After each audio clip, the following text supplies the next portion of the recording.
last we left you, a Tiger Minor League report. It was back in, I believe, late October. The Seawolf season came to an end. And since then, we've been doing stuff for Woodward Tiger, so it's not like you haven't seen us. But as far as a new video for Tiger Minor League report, we've been putting up some clips. Chris has been doing the work, and we've had some articles out. Jerry has been doing a fantastic job, and we got some other stuff planned for this year. So we're going to be redoing our Patreon. So that's going to be coming up soon. So it's just going to be $1 per tier, or just dollar tier. And all that money just goes back to us to go travel minor league system like we are. And Chris is actually, we're going to try to get Chris to go to Lakeland this year. We do a dual trip and get some more coverage while we're out there. So, but the reason why we're here today, Chris, is the Tigers International Signing Day occurred yesterday, and the Tigers signed 21 players, 3 of which are on MLB Pipeline's top prospect list. So, without further ado, Chris, this was a pitcher heavy class, comparatively speaking, to last year, and also it seems like pretty much Venezuela, Dominican Republic, and for the first time, as we know, the first Colombian player the Tigers have ever signed. Yeah, I mean, I wouldn't be surprised if they've signed one or two before, but certainly I don't remember any. Um, but yeah, so it's an interesting class because it's a little bit of a return to their old roots, the way they used to operate in the international market before there was a hard salary cap or hard bonus cap, as it were. So in the last few years, we've seen them kind of shell out bonuses in the $2 to $3 million range and play for some of the bigger fish, like not necessarily top 5 international prospects, but Roberto Campos got close to 3 million. Christian Santana, I think, did get 3 million or like 2.9, and he was like number 13. And then last year they gave Javier Osorio 2.2 million. Um, but this year the biggest bonus they gave out was one and a quarter million, even though they had among with 7 other teams, they had the highest possible bonus, a little over 6.3 billion. So yeah, they just kind of spread it out much more this year, which is the way they used to do it. They used to give a ton of $300,000, $450,000, $150,000 deals, and so this year, like you said, 21 so far. There'll probably be some more down the road. 5 million or not, like 5,000, $10,000 deals or whatever. Um, but yeah, it's an interesting looking class. As we always say, whenever we do this, we have no idea about these players. We won't for 3-4 years, really. Yeah. Like the best of the best. Like Christian Santana is one of the better international prospects they've signed ever, and we still are just kind of understand him, know what he's about. We Did you see him in Lakeland?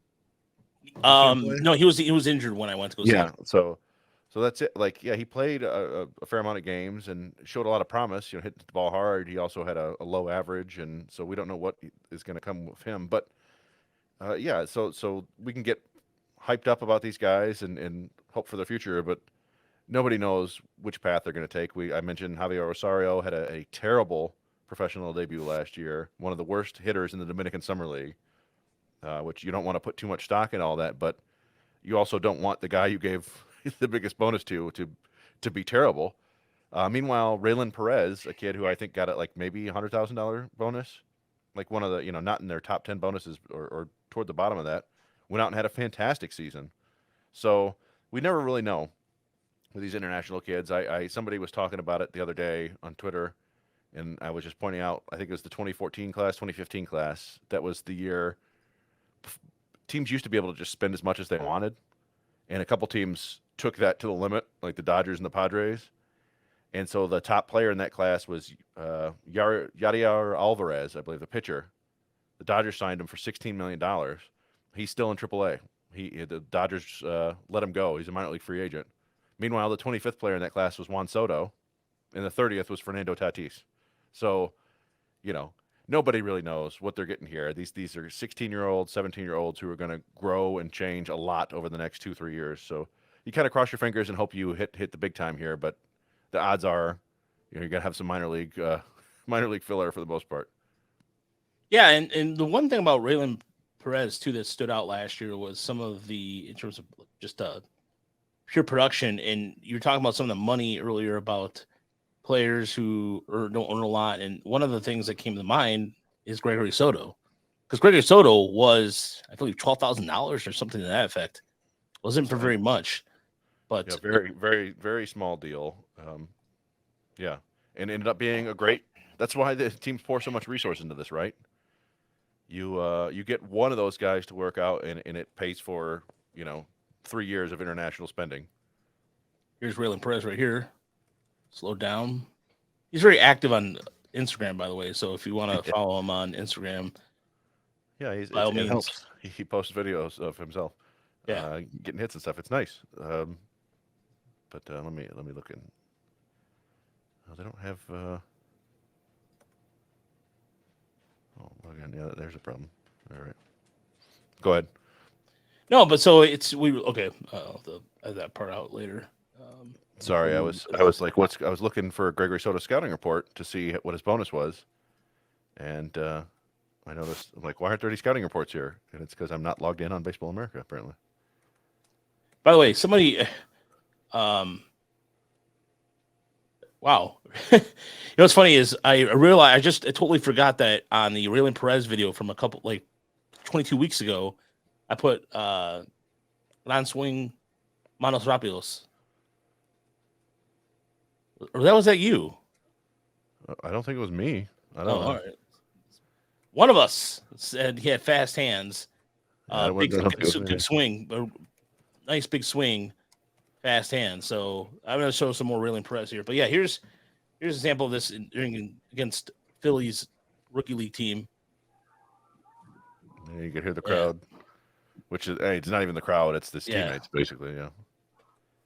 And that pitcher is pissed. Yeah, you don't like that taunting, but yeah, there's a good example of that right there. And far as let's talk about last year's some of the international progress the Tigers have made, because this is a team. By the way, the Tigers, historically speaking, have not done well on the international side of things. You could talk about, again, I don't count Willie Adames or Suarez because the Tigers really didn't develop them.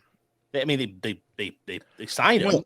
Yeah, I mean, except for Suarez. Sorry, Suarez out. Yeah, I mean, both of them. It's safe to say, like Suarez reached the majors with the Tigers, but he didn't break out until he went to Cincinnati. And Adames was a very good prospect. He was in West Michigan, I believe, low A West Michigan at the time, having a great season when the Tigers traded him.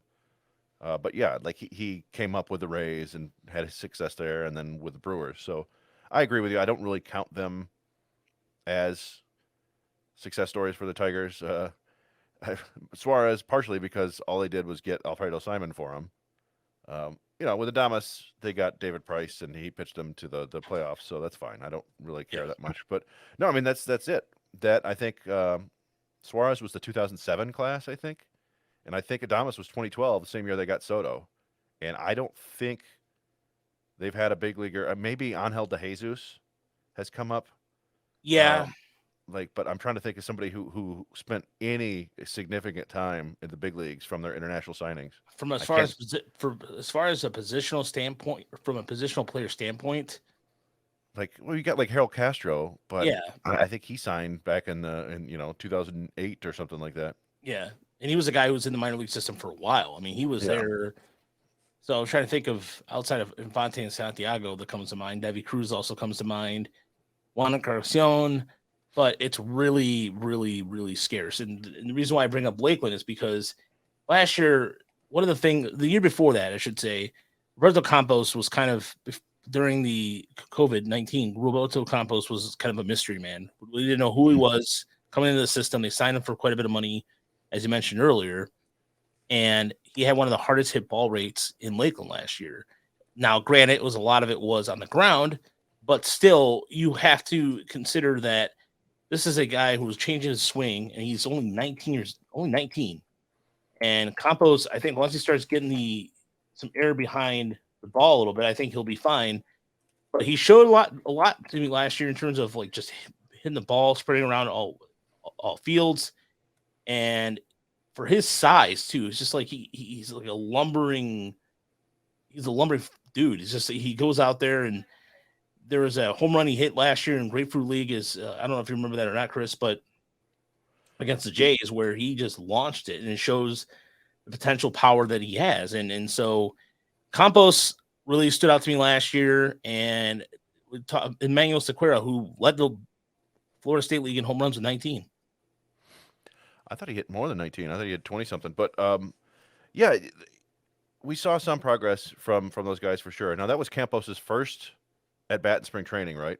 Yeah, Home run, opposite field home run. You see, like he's as scouts would say, he's what they look like, right? Like he yeah. just looks like a dude. You want him off the bus first. Looks like a, and he's athletic and big and strong. Like you said, he needs to learn to lift the ball a little bit more. Some guys figure that out pretty easily. Some guys don't ever figure it out. Like I'm looking at you, Eric Hosmer and Yandy Diaz. But if you can get it up a little bit higher, then yeah, he could explode because he dropped his strikeout rate. As you said, this is a kid who was complete unknown, didn't play complex league ball at all, or didn't play foreign summer league ball at all because that was 2020. So it came right up, was right in the complex league in 2021, and went up to full season ball last year and dropped his strikeout rate and raised his walk rate, I think. Yeah, he raised his walk rate, yeah. Which is impressive. It's impressive to see a kid like that. And like you said, it's a lot of hard contact. He's a good athletic outfielder, probably a right fielder. They played him in center a bunch. But yeah, you have to be excited about a kid like that. And like you said, like all it takes, lifting the ball, and suddenly he's like a top 10 prospect in the system easily. So that's exciting. And Christian Santana, we touched on earlier, really exciting young infielder who also showed precocious power, and he walks a ton. And for him, it's more about finding kind of consistent contact and getting a clear defensive home. I think he plays some shortstop, he plays some second base. He looks more like a second baseman to me, but you never know with these kids. Sometimes they look like that, and then by the time they're in the majors, he's a defensive specialist with no power or something like that. It's weird sometimes the way that plays out. So yeah, I'll be interested to see their development this year. They're two of the more exciting players in the system, and that's one of the things. Like I thought that Scott Harris would clean house in the international scouting department because, as you said, very little success. I looked at Harold Castro's 2011. Stephen Moya came up for a little bit. But it's basically been that they haven't had a real everyday player come up from their system since it was Avi Garcia, and again they traded him away, and he's been up and down throughout his career. So Yeah. they just. Meanwhile, you compare it. We've talked about this on Woodward Tigers. You compare it to teams like the Twins. The Twins have handfuls of everyday players from the Latin American market over the last 10 years. You can count them. Like Jose Miranda, you got Rosario, you've got names that I've forgotten, but like even Max Kepler, is technically an international signing. So some teams do it well. The Tigers haven't done it well. So I thought that Scott Harris would clean house, but David Ortiz. Ortiz. Yeah, Santana but David Ortiz, did he sign with the Twins? Yeah, he signed with the Twins. I thought he signed with somebody before the Twins and then moved to the Twins, but maybe it doesn't matter. But in any event, yeah, like the Twins have a long and solid history in the Latin markets, and the Tigers don't. But maybe with Campos and Santana, Harris thinks it's an arrow pointing up, right? Like we were happy he didn't blow out the development team because the Tigers finally had player development happening last year. And that you are correct, by the way. Seattle. You're right. Seattle. Okay. Seattle. Thank you. You're right. But Seattle's another team that has had a lot of success in the international market. Julio Rodriguez comes to mind, but long before that, you had King Felix and San Diego too. The Padres, who just signed a $5 million catcher in Ethan Salas. But you're talking, we're talking here. Historically speaking, the Dodgers are still the gold standard when it comes to that because the Dodgers had rookie of the years. I mean, they had outside of course Fernando Valenzuela, they had Ramon Martinez, who was a pretty good starter, the older brother of Pedro Martinez. But they were able. You had Pedro Guerrero and Raul Mondesi. They had Hideo Nomo. They Yasiel Puig that one year. Yeah, and they've had schools down there for quite a long time, and the same thing with like the Pirates early on in the early '60s, mid '70s, and Tigers have always been one step behind because this is an organization. If I go back that far, they signed Tito Fuentes, but they really did not have a lot of international players at all. I mean, a sprinkle here and there, Willie Hernandez, I really don't technically count, because that's, I mean, in terms of young. Go ahead, Chris. Yeah, I was thinking, like kind of the '80s was like it was like Barbaro Garbe and like you said, Willie Hernandez. Trying to think. I mean, they had like Juan Berenguer. They had some Latin players, but they didn't sign those guys. They think they signed Except for Garbe was signed off. He was, it was the only one of the few Cuban players prior to that, it was very slim from there. But Garbe was part of that new wave that came over, and he was playing in the Cuban leagues in the late '70s. But he was, I believe, it was part of the Cuban lift or the boat lift. The Mariel airlift or whatever. Yeah, that's correct. So, but again, there's some promise in this class from last year where we're going to see some of these names at West Michigan this year, hopefully, because I don't see I see Campos getting some more time at West Michigan because I think they're ready. I think they're going to keep them together too because it just makes sense. And honestly, at this point, like it's tough. You kind of just have to move guys up, because when they got rid of short season A ball, that used to be where a lot of there you go, a lot of like Connecticut, a lot of players who needed a little bit more seasoning would go there to short season ball, and now that's gone. So you just gotta move up, or I guess you stay back. But the Tigers have a lot of middle infield depth or infield depth now, at least interesting prospects that they need to find playing time for. So it would not shock me if Santana is up, and there's plenty of room for outfielders. So it wouldn't shock me if Campos is up too. Like you said, West Michigan, and that will be very fun for us. Yeah, definitely. I mean, guys you can see behind, will probably stay another year behind, is like Sanzo Reyes, who again, he did really well in rookie ball, but when he got to Lakeland, batted 187, showed really doesn't have a lot of power anyway. But well, yeah, Denso Reyes was one of the big signs 4 years ago. He and Jose De La Cruz, and they're both talented, but I thought Jose De La Cruz digressed a little bit last year. Well, so he came up. They sent him straight to Lakeland in 2021, I think, and he struggled like crazy. I thought, and yeah, that's right. Then they sent him down to the GCL, and I think he started there this year. Yeah, so they both strike out way too much. They both have real plate discipline issues. Now, on the other hand, and this is a guy we haven't talked about a ton, but I'm really interested to see another one of their signings from the Santana class. Actually, their second highest bonus was Abel Bastidas. Oh, that's right. Another infielder, and he, from what I can tell, looks more like a traditional shortstop.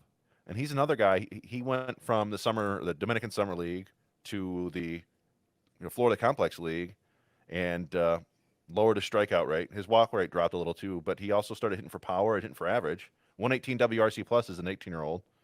He's a guy I'm really interested to see this year. So, yeah, there are some interesting signs there coming up. It's just you kind of hoped that they would make a big splash here, but then one of the things we've talked about is teams agree to deals with these kids when they're 12, 13, 14 years old. And sometimes you can just tell, like with Ethan Salas or whatever, his older brother was a prospect. I'm sure his younger brother was there at every prospect showcase, and everybody's like, that's the one. Like they're doing it with Jackson Holliday's little brother right now too. Like, yeah, he's even better. So when you've got bloodlines, people see you and they know that you're going to be good. So people were, he was lined up for a $5 million bonus from the age of 13 or whatever. Other guys, they pop up late. Like we talked, like Tatis, Soto, Acuna, none of those guys were, top 5 bonuses in their class. Wasn't the other Silas, he's in the Marlins system, right? Yep. Jose Salas, I think his name is. And he's got like deep bloodlines. I think his grandfather played baseball, his dad played baseball. So, like I said, sometimes and other times you're just get lucky. But I don't know.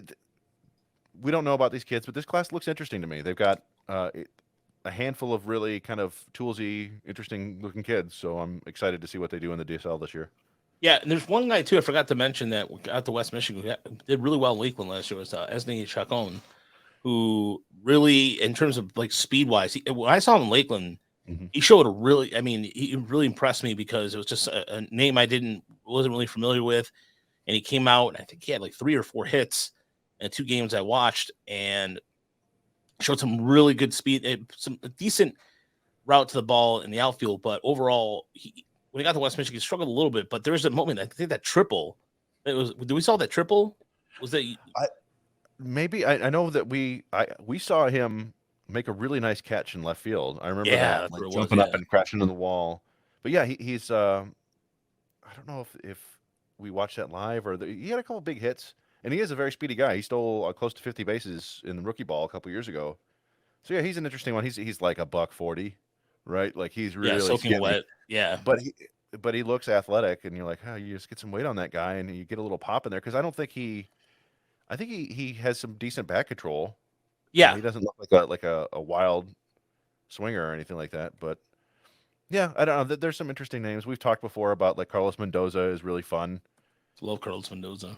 Yeah, he's just an on base machine, He's a and gamer too, man. yeah, absolutely. So so All yeah, right. there's some So interesting international prospects. But yeah, this year's class, I guess we start right at the top. Theoretically, the highest ranked prospect to both MLB Pipeline and Baseball America that the Tigers signed, and their biggest bonus was Enrique Jimenez, a catcher from Venezuela, switch hitting catcher. He got $1.25 million bonus according to Evan Petzold. And yeah, you liked his swing, right? You immediately said, yeah, "Hey, that's a nice swing," and that's very you know, nice, very good bat pat through the zone. Go ahead, Chris. I'm sorry. yeah, no. So, and that's one of the things they talk about, and you can see he's got kind of big, thick thighs. He's like 5'10", 160, but they project him to stick behind the plate. I could see him putting on 30 pounds and being just your sturdy traditional catcher. They say that yeah, he's got he started to hit for some gap power, which is nice to see. And yeah, I don't know. They like him defensively too. They talk about his arm being kind of averageish, but he's got really good instincts and good release, a quick release, so it plays up a little bit. So a quality, well-rounded catcher. That's nothing wrong with that. Yeah, it's definitely for a system too that the Tigers are kind of not deep at catcher like we think they were heading into last season. After upon further review, I mean, you have Crouch, you have Dingler, and you have Alfonso, but beyond that, it just kind of gets a little in terms of the lower levels, it gets kind of slim. Yeah, and Alfonso barely played last year. He was hurt constantly. And, Yeah. some of the interesting they had another interesting catcher whose name escapes me right now, who tore up the Dominican League, I think, and then or was tearing up the Complex League, and then played in Lakeland and was not so good. But yeah, Oh, so you're talking about yeah, the other De La Cruz. yeah, Danuris de la Cruz, I think his name Yes, is. yeah, But that's right. yeah, so. But yeah, that's the headliner of their class, and like I said, he's not like an all-world kid, but you see the potential there, a nice, well-rounded prospect. And then after that, it depends on who you're talking to, or who you. So Baseball America does their rankings by projected bonus, because they a few years back they're like it's just impossible to tell who is the most talented, so they're just like, all right, who's getting the biggest bonus, and we'll use that to judge. And so the Tigers' second biggest bonus goes to the Venezuelan outfielder Dominican Republic outfielder Christian Perez, who I believe is another switch hitter. He is. I believe he is a switch hitter. Yeah. So yeah, he's ranked let's see, 48th to Pipeline. Oh, it says he's a right-handed hitter. Sorry, Oh, but he's like 38th on Baseball America. But he's one of the youngest players in the entire signing class. I think he was 2 weeks away from having to be a kid who signs next year. He's going to play this whole season at 16. He turns 17 August 14th or something like that. But despite that young age, you can see he's really kind of well built. He's like sturdy and like you wouldn't necessarily call him projectable, right? Like he looks kind of stocky and strong for a 16-year-old. And they say that he does. He's got some power potential, but he's also fast enough to stick in center field, at least right now. So that's intriguing. I think that and again, outfielder is another kind of position of need in the system. I like his And toe. I mean, he's got this good toe tap there. a little tiny mechanism, and you can see he generates good loft with his swing. And I mean, we're watching BP here, but Yeah, he's another intriguing kid. Like you could see him working out. He's impressive physically. That's the main thing that sticks out to me. Yeah, same here. But yeah, you like that look in terms of how he's setting up his feet there. It's consistent. Goes back in. Although, wow, they got a big old hole hole right there. Notice that right there. But yeah, I like his swing too. Yeah, that's a yeah, for it looks like he's 19, 20 years old. So at least to me at least. And there's a tandem or a maskey drill there. Yeah, yeah. They always do the these videos. They have the kids throwing home, throwing to third. And now you can play with the fundamentals of baseball. I'm But doing the horrible impression of the commercial. yeah, so I mean, yeah, he looks the part, which is a good place to start. You know, one of the things you can't know until they go and play games is how they adjust, how they handle real pitching, like this home run real quick. Um, but yeah, so it'll be interesting to follow his progress. And then they have a couple other. Uh, they signed a couple more outfielders that struck me as more traditionally projectable, but not they didn't get as big bonuses. The now Anibal Salas did get almost as big a bonus. He got $1 million, and the I was able to find a clip of him on Twitter that somebody put up like a year ago, and it's of him hitting. But they mentioned that he had made 4 throws from the outfield that were all 95 miles an hour or above, 95, 95, 97, and 100, which Good is Lord. yeah, that's a strong arm from the outfield. So he may be the successor to Jose Azocar out there, um, which is that's intriguing to see. And then Charlie's chewing on a squeaky toy right now. He's gumming on it. You hear that in the background? Yeah, I do. It's not that bad. um, so yeah, I don't know if you. I got him pulled up right now. So it's Oh, only nice. Okay. a 15-second clip, but I worth Yeah. mentioning. So let's see here. You can turn it. Here we go. Yeah. So now I think he is a switch hitter. Whoa. Yeah, that's it. That sounded good. Let me see him. Yeah. Nice. Nice. Slow motion here. I was gonna put some motion, but there you go. Yeah, that's Yeah, that was a good looking swing, and as I said, like, and he's another guy that Baseball America says he could probably stick in center field. It's got a chance to be a power speed threat. So I like that. I like the power speed threats in the outfield, and yeah, and like I said, he got $1 million, so they obviously like him a fair amount. And let's see, after that, who got the biggest? Oh, then we go to the shortstop, Michael Orozco. Pipeline really likes his hit tool. It seems like I think they gave him like a future 55. They give everybody future 50s and 55s or whatever. It's way too much, but you can see it when you watch his video. He's got a pretty nice swing.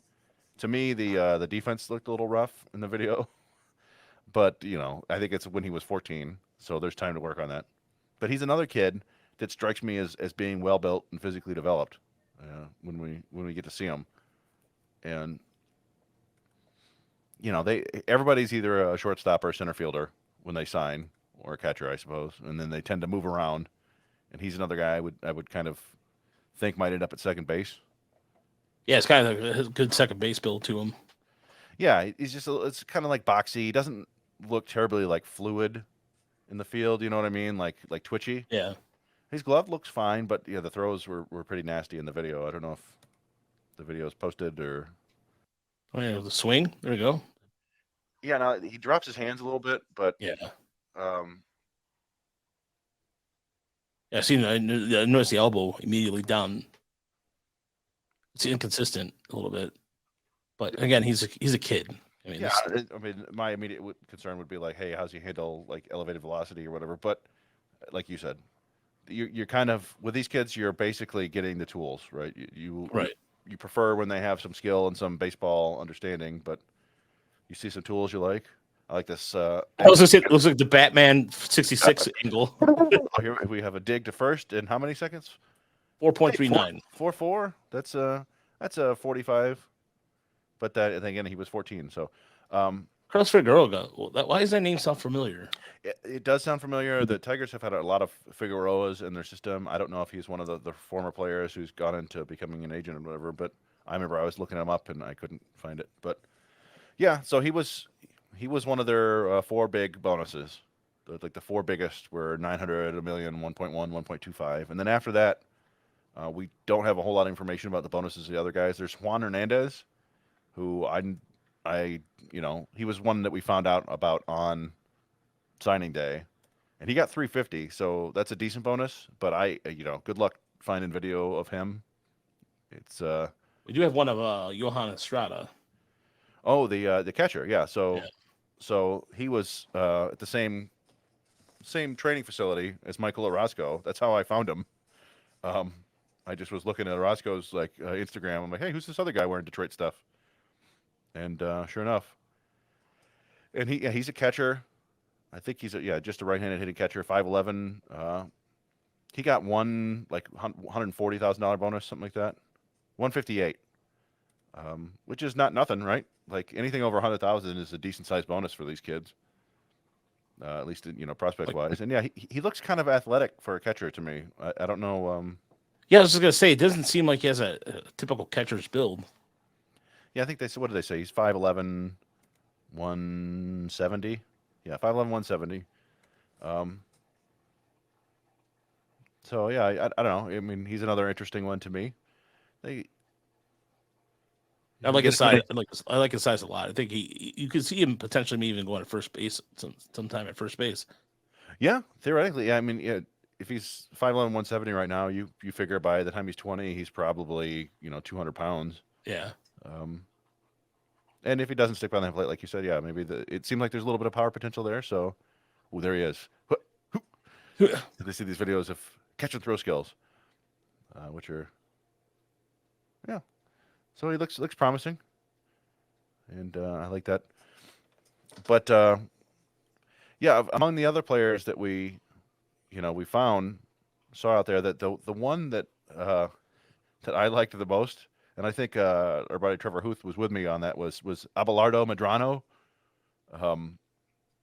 And he found a video of him. I think, I don't know if we did, but he when I was talking about Christian Perez not looking terribly. Oh yeah, so there's some videos of Abelardo Medrano online. I don't know if you want to. Yeah, I'll take a quick look here. Abelardo Medrano. He is the opposite of Christian Perez. He looks very projectable. Like, he reminds me of Gregory Polanco with his legs. It's like his legs are up to his nipples. Now, we don't have any bonus numbers on him, and I don't think he was considered like super, one of the big names. But it's just like it's a frame. I'm like, yeah, that's the frame you dream on right there, where he looks like a guy who could just gallop around the outfield and grow into power just through leverage. But they got to a shortstop, right? Is this, they list him as a shortstop? Well, so he's an outfielder, but I'm sure they have him doing infield when he was younger. The Tigers signed him as an outfielder. Wow, like, it's huge. So look at the legs. Jeez. So it's an interesting swing. Yeah, I mean, I don't know if he's. I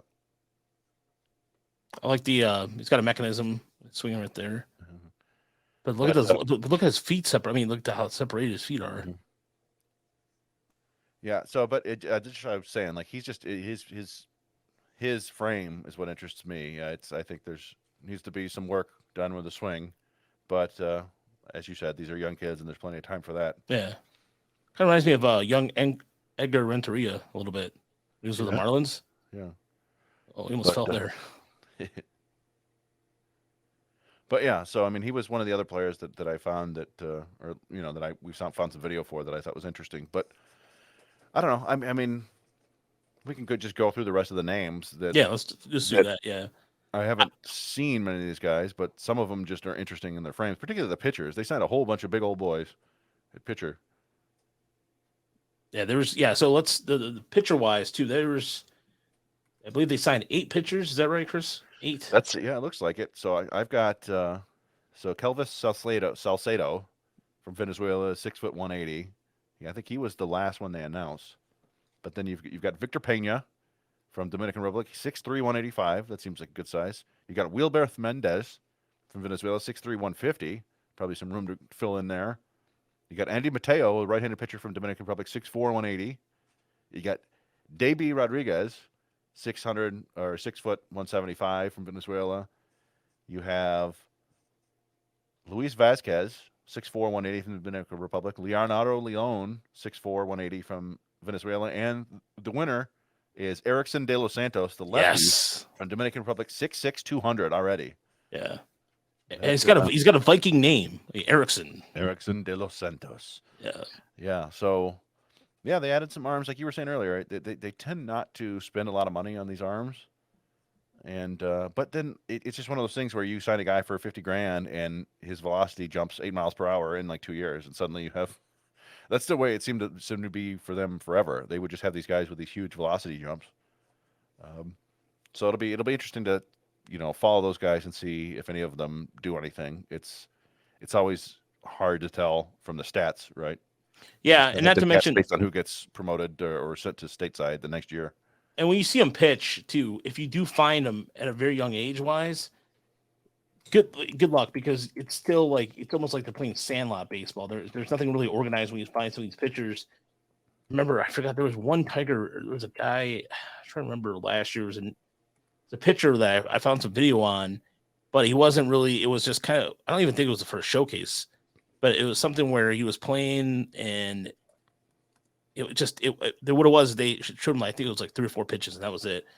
So trust me, right before the podcast, we're trying to look for any type of video on some of these pitchers, but it's going to be, there's nothing coming up. I mean, the one guy I was pretty excited for last year because it's, of course, last name being Castillo and all that. I understand it, but also at the same time, you mentioned him earlier too, but he didn't get out of rookie ball. I don't think he made an appearance in Lakeland, did he? Who is it? Castillo. Rainer Castillo. Yeah, no, Rainer. He was only in the Florida Complex League, and he had a rough time of it. Yeah. He, as I recall, he just got hit a lot. I don't think I'm not. So I'm looking at his stats real quick. Or I'm pulling up his stats. But yeah, he was one of the guys that I would throw in there when I was doing my, I was trying to compare high school pitchers last year to see, how Jackson Jobe was doing against his peers, and then I threw in Rainer Castillo and Carlos Medrano too, who was an 18-year-old. So yeah, Rainer Castillo turns 19 on June 30th, so still quite young.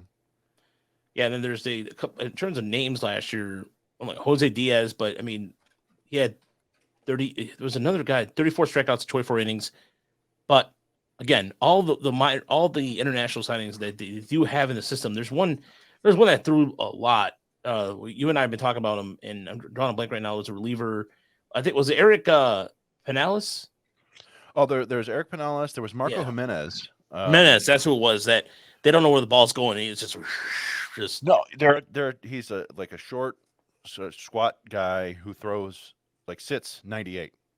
And he's got like a breaking ball that flashes above average. And like when you see him in the right inning, you're like, wow, this is going to work. And then, he doesn't find the zone at all. But he might be a reliever down the road. I think there's, they still have him starting just to try to get innings for him to try to hone in that control. But yeah, sometimes these guys, it takes some time and then they pop up. And, I remember talking about Gregory Soto and Sandy Baez when they were prospects and Anthony Castro.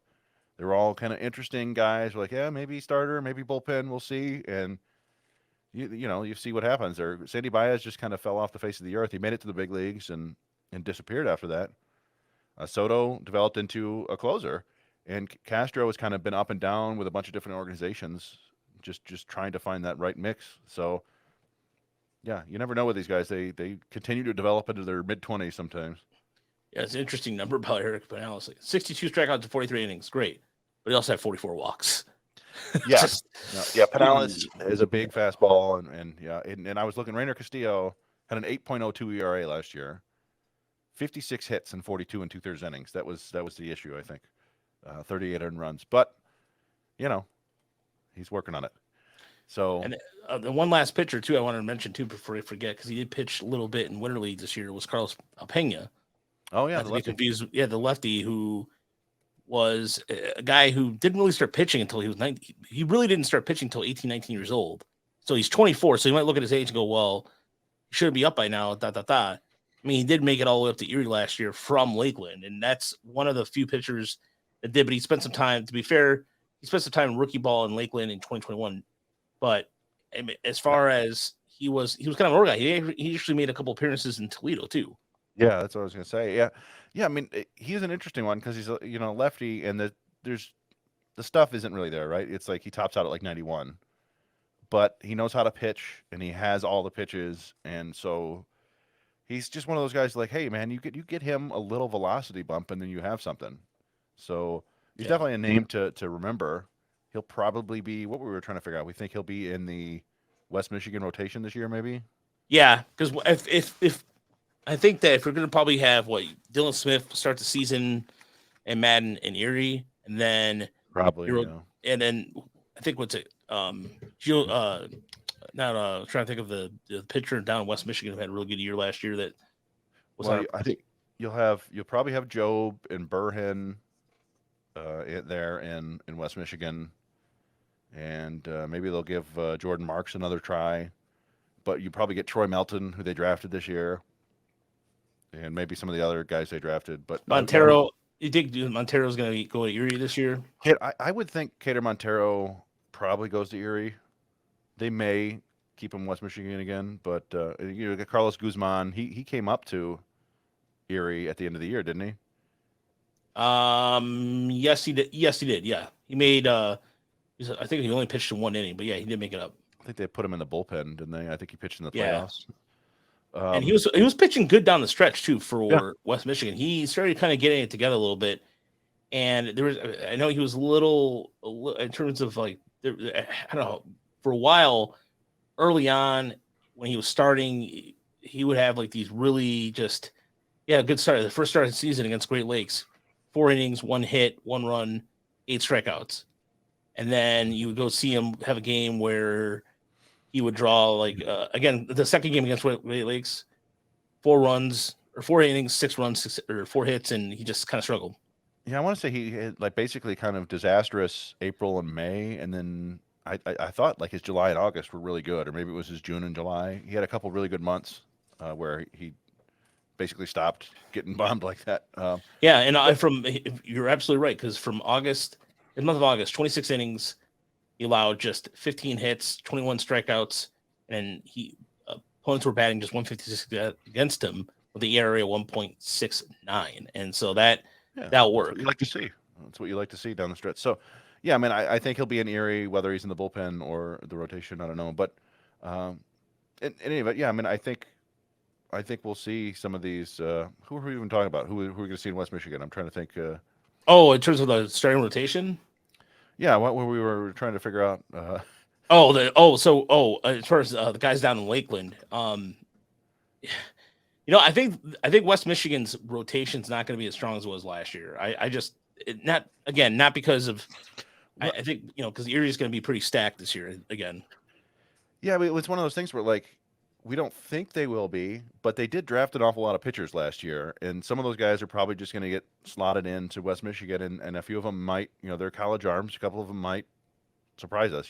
They took Joe Miller and Jack Miller and James Miller and Jeff Miller.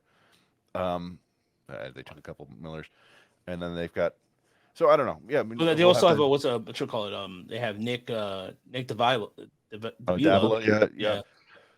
I mean, I think I don't know. We'll have to do a show where we kind of, figure out the rosters in a couple months. We actually, I was going to say probably we can actually start doing that probably in the next few weeks here. Spring training's not that far away. That's true. Yeah.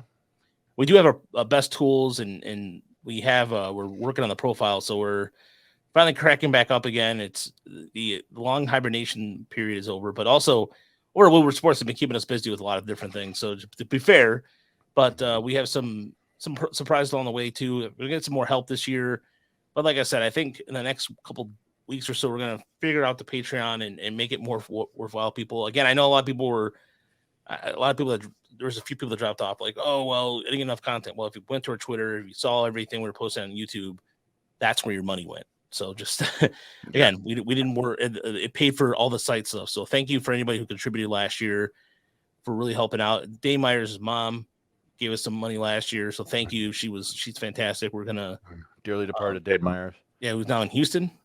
I don't remember who claimed him. Yeah, minor league Rule 5. I forgot. I would have sworn it was Houston, but then Rogelio Hernandez, by the way, what's going on with him? Rogelio Hernandez. He was injured again. He was pitching, and then something happened, and he got suddenly. I saw him on they put him on the 60-day IL, and who knows what happened there. So that's unfortunate because he was a guy that was touching like 97, 98 and his starts, which was impressive, but he wasn't pitching terribly well.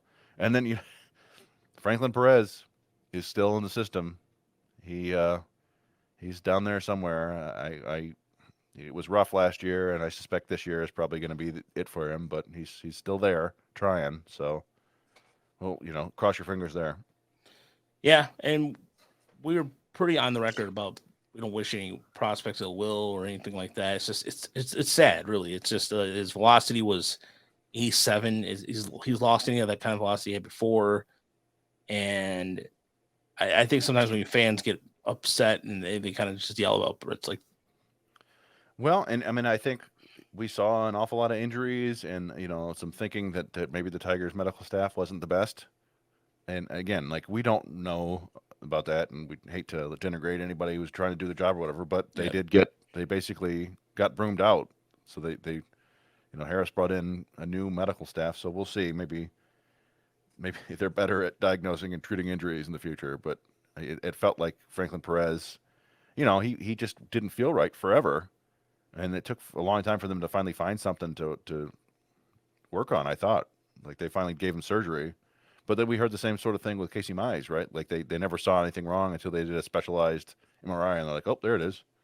Your UCL is as floppy as an old rubber band. Yeah, and then again, there's, again, allegedly, and I use the quote in the strongest way possible, allegedly, he had arm issues since he was at Auburn. And again, even he shut it down in Erie when he was down there. So, yeah, I'm glad that the Tigers have recognized that too, because people were talking about, does it seem like a highly amount of injuries? And I was thinking to myself, well, no, because it sounds like every other organization. But then the more I thought about it, I'm like, well, wait a minute. And just in terms of even guys like Houston, for example, I think of Zach Houston, who took forever to come back from things. And he's out of the organization now. But there's a couple of players too that you keep in mind where they just suddenly disappeared, and then you realize they had some sort of arm injury or something like that to that effect. But Rogelio Hernandez was popping 96, 97, and then I remember you're like, I don't know about this. It seems a little weird. He's popping velocity all of a sudden, because it usually would be a prelude of bad things to come. Well, yeah, and that was a couple of years ago when he did that, and then his arm blew out, and then he came back last year and was throwing hard again, and had a couple good outings down in Lakeland and had a couple rough ones, and then suddenly he was on the injured list again. So we just hope that's not a huge deal and he can keep developing. But that's, I mean, what was he in the Ian Kinsler deal, I think? Yes. So, yeah, I mean, that's what the Tigers have left over from all their trades. Yeah, we'll see what happens here, but we'll keep you posted. Like I said, our best, we're going to be working on the profiles here. I've shown Chris the technology. We're going to have time is now, best tools. We're going to have some more videos out. So also expect us to have some more shorts this year. So thank you everybody who's subscribe. Yeah, subscribe. Did you say like 90% of the people who watch the videos don't subscribe? Did something like that, or like it's like, oh. Yeah, okay, we're at 752 subscribers. We just want to get to 1,000. If we get to 1,000, we get money.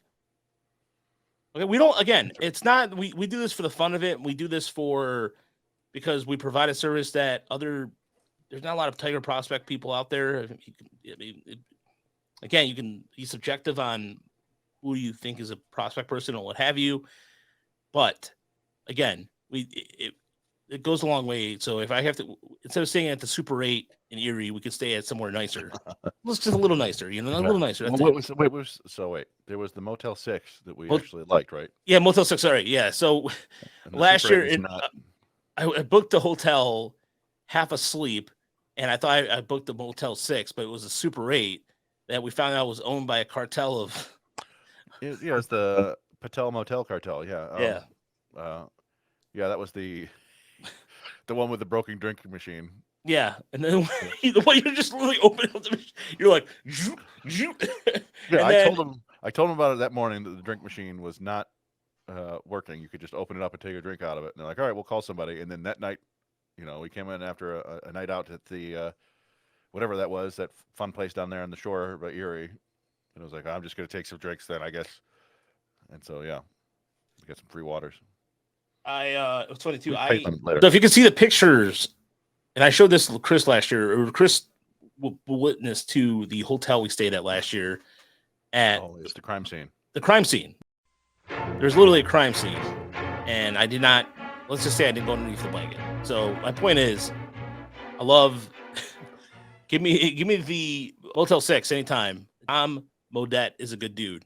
That's the guy for those commercials. But yeah, again, the money goes back to us just going out there, going to West Michigan. This year, we hope. I'm hoping, Chris, outside of going to Lakeland too, we get to go to some away games. So I wouldn't mind going, for example, South Bend. I wouldn't mind seeing a game in.